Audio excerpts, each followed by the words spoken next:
For a brief period, there were two winners in Sunday's NASCAR Cup race at Kansas Speedway, one on the scoring monitor and one on the video camera. Chris Buescher and Kyle Larson battled side-by-side out turn 4 on the final lap of overtime, and they remained there until the checkered flag flew. But only one of them left the track pretty frustrated and angry. The scoring system indicated that Buescher won by 0.001 seconds, but NASCAR officials stated that they would analyze video evidence, which showed Larson's number 5 Hendrick Motorsports Chevrolet edging Buescher's number 17 Ford by inches at the line at most. In the end, Larson, not Buescher, verified the official margin of victory as 0.001, making it the closest finish in NASCAR history since computerized timing and scoring were introduced, leaving Buescher infuriated with the result. The chaotic finale followed a fantastic day of back-and-forth racing among the leaders, despite a more than 3-hour delay due to rain. The race saw 27 lead changes between 10 different drivers. Larson's triumph is his second this season. He finished second to Denny Hamlin at Dover the previous weekend. It's also the 25th win in his career. Larson's chance to win came when a caution in the final laps forced the race into overtime, with Hamlin leading. Hamlin was the first off pit road, but Buescher swiftly took the lead on the restart ahead of Larson, who caught up with him into turn 2 on the last lap, setting up a race to the checkered flag. Kyle Larson roared around the outside of Chris Buescher on the final lap at Kansas Speedway, slamming doors with him all the way to the finish line, only to be told over the radio by his crew that his efforts were insufficient. Larson didn't notice Tyler Maun, his spotter, dancing high above the track until he reached turn 3 on the cool-down lap. In the closest finish in NASCAR history, one that only became official with a grainy black-and-white photo at the line, the number 5 car was declared the winner by 1,000th of a second. Every bit as close as the Kentucky Derby a day earlier, and an even more dramatic finish than the 3-at-the-line finale to the Cup Series race at Atlanta earlier this season. "Had no clue if I won or not," Larson said, "but honestly didn't really care. I was like, man, that was frickin' awesome." Not so great for Buescher's squad, which had began celebrating before the outcome was confirmed. His crew chief, Scott Graves, requested to speak with NASCAR officials in their trailer. After seeing the finish line shot, he accepted the conclusion. "I don't know what to say right now," Buescher said, shaking his head while standing beside his number 17 car. "I haven't seen a replay other than just the picture, and I sure can't see in that picture. That sucks to be that close." A caution for Kyle Busch's spin caused the green-white checkered finish, which was thrilling to watch. Larson had moved behind Buescher on the backstretch of the last lap before passing him in the final corner. To the naked eye, Buescher appeared to have pushed ahead, and Larson had begun to congratulate his squad on their great second-place finish. A few minutes later, he was performing a jubilant burnout on the front stretch.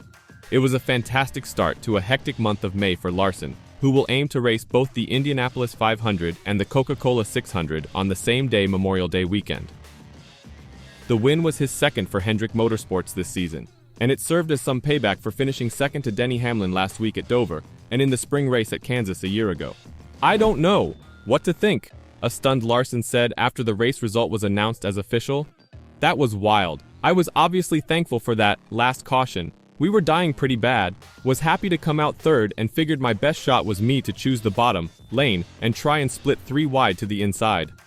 Worked out my car turned well and was able to get some runs, got through turns 1 and 2 really good down the backstretch and had a big toe on Chris and got him to kind of enter shallow, and I just committed really hard up top. Wasn't quite sure if we were going to make it out the other side. I got super loose in the center, and then we're just trying to not to get too far ahead of him to where he can side draft, and then I was just trying to kill his run. It was crazy. That race from start to finish was amazing. That first stage was incredible. The second stage at the end was fun, and then that whole last stage with the wrecks and cautions and then fuel strategy and tires running long and all that was wild. You guys got your money's worth today, and I'm just proud to be a part of the show." "I mean, I'll always remember this for sure," Larson said.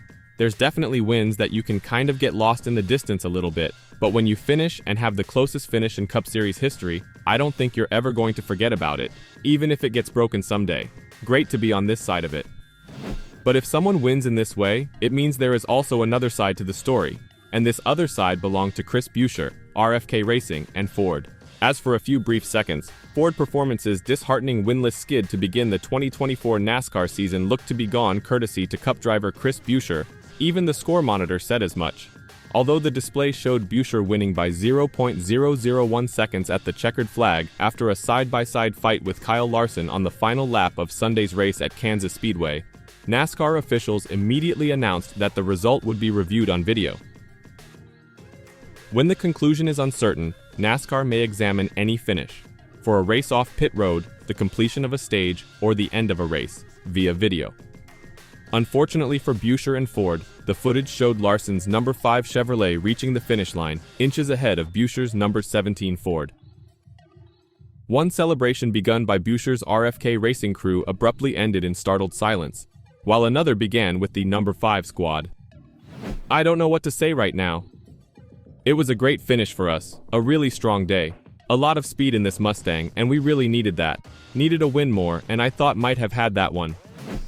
Buescher's result was made all the more disappointing by the fact that he had overcome a major mistake midway through the race. He had just won the second stage and was leading the pack on pit road when a crew member came over the wall ahead of time. The penalty pushed him to the back, and Buescher had to spend much of the last stage battling his way back to the front. Ultimately, Buescher's crew chose a different pit approach than the other leaders. So did Hamlin's squad, which has endured its own share of pit issues. And it may have worked out for both of them if the race had ended on green. Instead, the late caution prompted the leaders to pit, resulting in a historic NASCAR finish. This insane photo finish also means that after winning titles in all 3 NASCAR National Series last year, Ford teams are still winless this season in Cup, Xfinity, and Trucks, showing some big weaknesses from the Ford cars. Buescher was a contender for much of the race, but his chance for victory came when a late race caution halted Denny Hamlin's charge to his second straight victory. "We were really good really all day, and I'm really proud of that," Buescher said. "Had some good strategy to get us back up there and tried to cover what I could and gave him half a lane too much, I suppose. But it was a good hard race right there down to the line, but yeah, just it hurts." Buescher's runner-up finish is his best of the season and the first time he has been in the top 5 on an intermediate track, 1.5 miles. He is currently 11th in the series standings and still in contention for a playoff place. "The speed is good, wins are better. Need to be in that situation again, need some trophies," he said. "Need some checkered flags and put ourselves in a much better spot. I felt like I was pretty defensive on it and was going to make a drag race coming to the finish line and got to banging doors a little bit and lost some momentum," Buescher said. "I was aggressive trying to cover it and needed to draft to keep speed up down the straightaway for us. Watching the replay, I just can't see it right now. I'm sure it will come in. It hurts to see the pylon say we get it and then not."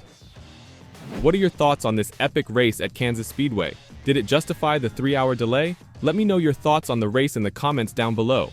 Oh, and if you've made it this far, you're a legend and I appreciate you. So to show me you've made it this far, let me know the driver you're rooting for to make playoffs this year in the comments down below as well.